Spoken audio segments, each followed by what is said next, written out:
कि वज़ीर-ए-आज़म का मुआशी तौर पर कमज़ोर तबके को रिलीफ की फ्राहमी जारी रखने का फैसला। मोटरसाइकिल सवारों, पब्लिक और गुड्स ट्रांसपोर्टर्स के लिए सब्सिडी में मजीद 1 माह तोसी का फैसला। वज़ीर-ए-आज़म के सफरी किरायों और माल बरदार गाड़ियों के किरायों में इजाफा रोकने की भी हिदायत। कहते हैं अवामी रिलीफ के इक़दाम की मौसर निगरानी यकीनी बनाई जाए ताकि उसके समरात बराह रास्त मुस्तहिक अफराद तक पहुँच सके। वज़ीर-ए-आला सिंध मुराद अली शाह ने मोटरसाइकिल मालिकान के लिए टारगेटेड फ्यूल सब्सिडी में तोसी कर दी है। मोटरसाइकिल फ्यूल सब्सिडी की मुद्दत आज ख़त्म हो रही थी। वज़ीर-ए-आला सिंध का ये कहना है कि मोटरसाइकिल मालिकान को दी जाने वाली सब्सिडी जारी रहेगी। मोटरसाइकिल मालिकान सिंध हुकूमत की सब्सिडी का मजीद फ़ायदा उठा सकते हैं। वज़ीर-ए-आला मुराद अली शाह ने पेट्रोल की बढ़ती कीमतों के बायस फ़ी मोटरसाइकिल 2000 रुपये सब्सिडी दी थी।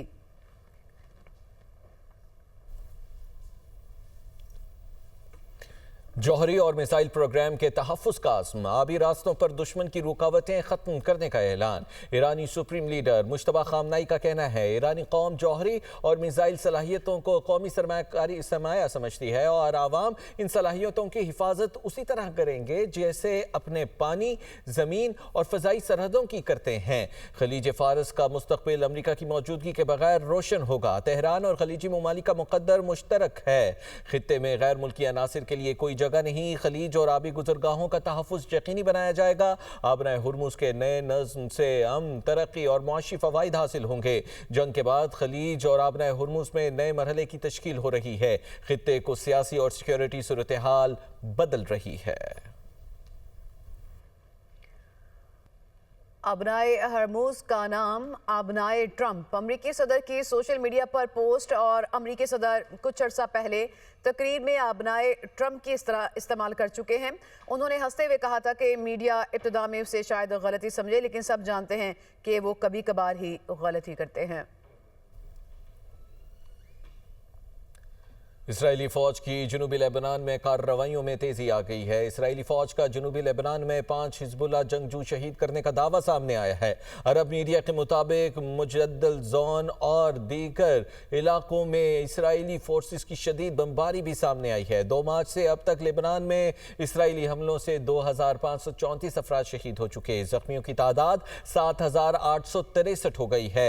इसराइल की मज़ीद 8 कस्बों के रिहायशियों को इलाका खाली करने की वार्निंग। ताज़ा धमकियों से मकामी आबादी में शदीद खौफ व हिरास फैल गया।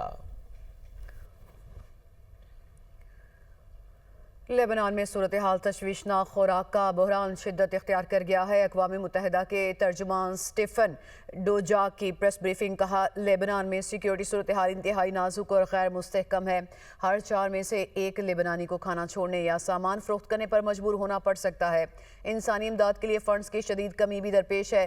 मतलूबा रकम का सिर्फ 38% ही हासिल हो सका है। जनूबी लेबनान में इमदादी कार्रवाइयों की जो इमदादी कारकुनान की हलाकत है वो काबिल कबूल नहीं, ये भी उन्होंने कहा। और शहरियों पर हमले बैनुल-अक़वामी कवानीन की खिलाफ वर्जी हैं, ये भी उनकी जानिब से कहा गया। तर्जुमान दफ्तर ख़ारिजा ताहिर हुसैन इंदराबी ने हफ्तावार न्यूज़ ब्रीफिंग में कहा है कि पाकिस्तान खित्ते में अमन के लिए भरपूर सिफारती कोशिशें कर रहा है। वज़ीर आज़म के ईरान, सऊदी अरब, कतर समेत दीगर ममालिक की क़यादत से राबिते हुए। वज़ीर आज़म से तुर्की और यूरोपीय काउंसिल के सदूर की भी बात हुई, जिसमें मुज़ाकरात और सिफारतकारी की अहमियत पर जोर दिया गया। Prime Minister Mohammad Shehbaz Sharif received a telephone call from Mr. Antonio Costa, the President of the European Council. During this cordial conversation, the two leaders exchanged views on the current situation in the Middle East. Both leaders stressed that the need to continue dialogue and diplomacy to ensure lasting peace in the region, and also agreed to remain in touch. The Prime Minister held another telephone call with President Pezeshkian. In this 50-minute conversation, the two leaders held a detailed exchange of views on current regional situation and ongoing efforts to promote peace and stability. This is unfortunate. The permeation of extremist Hindutva ideology into educational institution in India and transforming into a so-called Hindu Rashtra. हम खबर देंगे कराची के इलाके jail Chowrangi के करीब 2 अफराद कुएं में डूब गए हैं। रेस्क्यू हुकाम के मुताबिक मोटर खराब होने पर एक वर्कर ठीक करने के लिए कुएं में उतरा जो बेहोश हो गया। उसे बचाने के लिए जाने वाला दूसरा वर्कर भी बेहोश हो गया। दोनों को निकालने की कोशिशें कर रहे हैं। इस वक्त मजीद क्या तफसीलात हैं रेस्क्यू ऑपरेशन के हवाले से बताने के लिए बिलाल नसीर हमारे साथ मौजूद हैं। बिलाल नसीर, बताइएगा रेस्क्यू ऑपरेशन क्या अब भी जारी है? जी बिल्कुल, ये जेल चौरंगी के करीब एक कुआं है पानी का, जहां पर मोटर खराब थी और उस मोटर को ठीक करने के लिए एक वर्कर जो है नीचे उतरा है, जिसके बाद उसकी हालत गैर हुई है, वो बेहोश हुआ है। जिसको देखते हुए जो ऊपर मौजूद शख्स दूसरा वर्कर था वो भी नीचे उतरा उसको बचाने के लिए, और दोनों जो है वो बेहोश होकर उसी कुएं में गिर गए हैं। जिसके बाद फौरी तौर पर इलाका मकीनों की जानिब से रेस्क्यू टीमों को इत्तला दी गई। तर्जुमान रेस्क्यू 1112 कहते हैं कि दोनों को निकालने की जो है वो कोशिशें की जा रही हैं, क्योंकि जो होल का जो बाहर का एरिया है वो काफी ज्यादा छोटा है, जिसको तोड़ा जा रहा है और कोशिश की जाएगी कि तोड़ने के बाद टीमें अंदर उतरे और इन दोनों वर्कर्स को जो है वो निकाला जाए। तमाम दोनों वर्कर्स के जो है वो सामने दिखाई दे रहे हैं पानी के फ्लो में, और कोशिश की जा रही है कि जल्द से जल्द इनको निकाला जाए। जी बहुत शुक्रिया बिलाल आपका।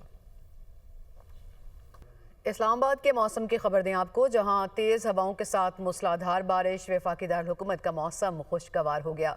जुड़वां शहर रावलपिंडी में भी बारिश हुई है। आपको बताएं कि इस्लामाबाद में तेज़ हवाओं के साथ मूसलाधार बारिश, इसी से मुतालिक मज़ीद मालूमात हम हासिल करेंगे। नुमाइंदा दुनिया न्यूज़ हरीम जदून हमें ज्वाइन कर चुकी हैं। हरीम, एक तो अभी करंटली कैसा वेदर है और ये स्पेल कब तक बरकरार रह सकता है?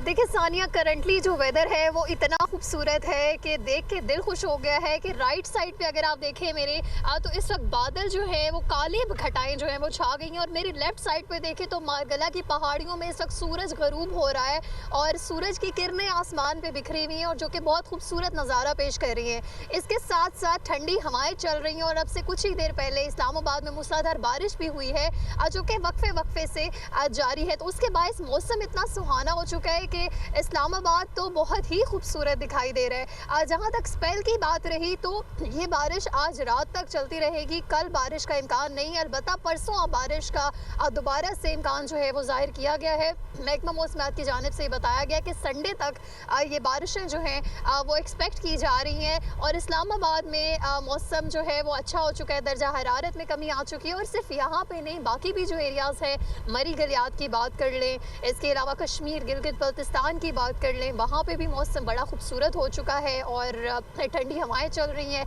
मूसलाधार बारिश के साथ साथ तूफ़ान के इम्कानात जो हैं वो भी बताए गए हैं।